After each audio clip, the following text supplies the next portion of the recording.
This is a topic that's near and dear to my heart, and I think it's something that holds a lot of us back, which is fear.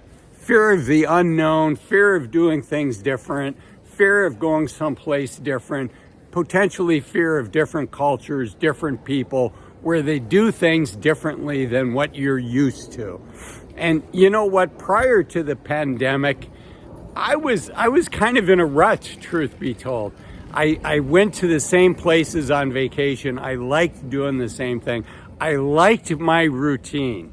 And if that's you, and I think that's a lot of us, today's video is for you, because I think to get the most out of life, you have to be willing to say, you know what? I'm going to get out of my comfort zone. Yes, there's some things that I'm worried about, but I'm going to get past them. I'm going to take the leap. And often, once you take the leap to the other side, it's not the other side that's scary. It's the transition from the known to the unknown. And the unknown will probably be great, and you're probably going to enjoy it, but it's that transition between the two that can catch us and keep us from living our best life. So I want to talk about that. And you know, the pandemic was a horrible thing, obviously, but one of the things it did for me was it kind of shook up my world. You know, I told my friends I felt like I was in a snow globe, and God had shaken up my world, and what used to be down was now up, and what was up was down. But you know what? It forced me to get out of my comfort zone. And I think a lot of us are in this stage, right? I mean, I spent 20 plus years raising my two daughters and sending them off to college. And, you know, that was my life. That is what I knew.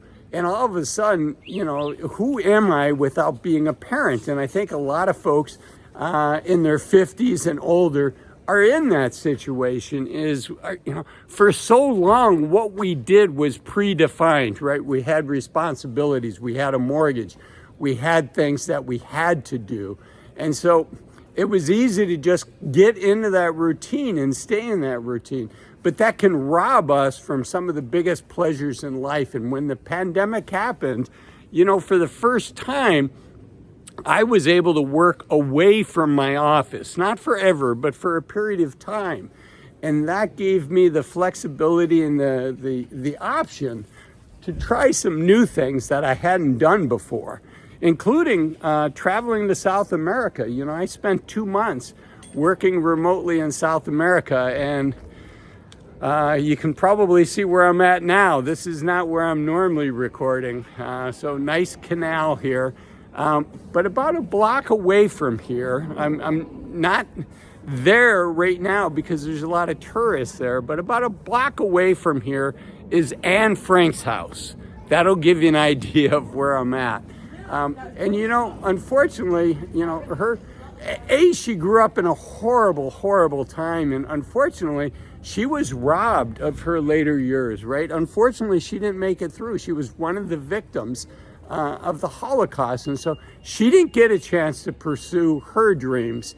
And I find stories like that to in some ways, you know, it's a sober reminder for all of us to, you know, we have our lives, we have the opportunity to do things, and it's incumbent on us to take advantage of that and actually do it. And so I want to encourage you, if you've got a dream of going to South America, or, you know, going to Europe, or doing some things, changing careers, you know, maybe you've been doing what you've been doing for 20 years and you're thinking it would be fun to try something new for a period of time.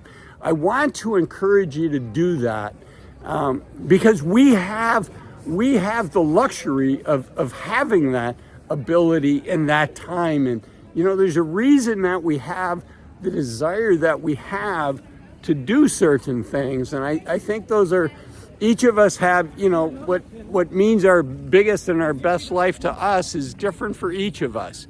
But I believe that we have that desire for a reason. And, you know, if you're watching this video and you have the ability to pursue those dreams, but what's holding you back is maybe the fear or the uncertainty of the unknown, I want to encourage you to take that leap, because there is a day coming for all of us, myself included, where I won't be able to do that anymore. And right now we can do it. So let's take full advantage of the opportunity that we have and take that leap and pursue our dreams. You've heard me say it before, but if you're 60 years old, you likely have less than 1,000 weeks of healthy, active time in front of you. And that's not a whole lot of time. And it's going to pass very quickly. I mean, it's essentially, 1,000 weeks is essentially 20 years. But, you know, I can think back to, you know, when my kids were first born, and, you know, that seems like a blink of an eye. And that was over 1,000 weeks ago. That was probably like 1,200 weeks ago for me. So, you know, unfortunately, in a blink of an eye, I'm going to be 20 years older. And right now, I'm in the youth of my senior years. And if you're watching this video, you're probably in the youth of your senior years as well. So what's holding you back? What's on your bucket list? What are the things that you want to do that, you know, maybe the uncertainty, potentially some of the, you know, like South America. A lot of people told me, oh, you're crazy to go to South America.